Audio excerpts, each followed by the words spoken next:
I'm concerned at the news today that Ward 21 in the Royal Glamorgan Hospital has been closed as a result of a shortage of nursing staff.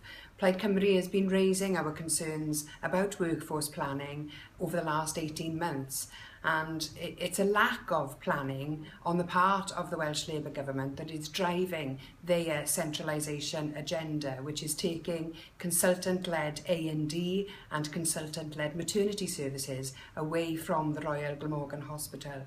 During that consultation, many people said that they were concerned that this was just the beginning of the running down of our hospital services, and this story today reinforces that concern.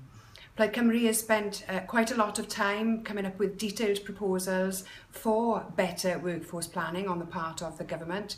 We've put forward detailed proposals for the recruitment and the retention of 1,000 additional doctors, but this shows that other staff in the health service need attention too. We very much hope that we'll be given the opportunity to implement our proposals as the government after next May.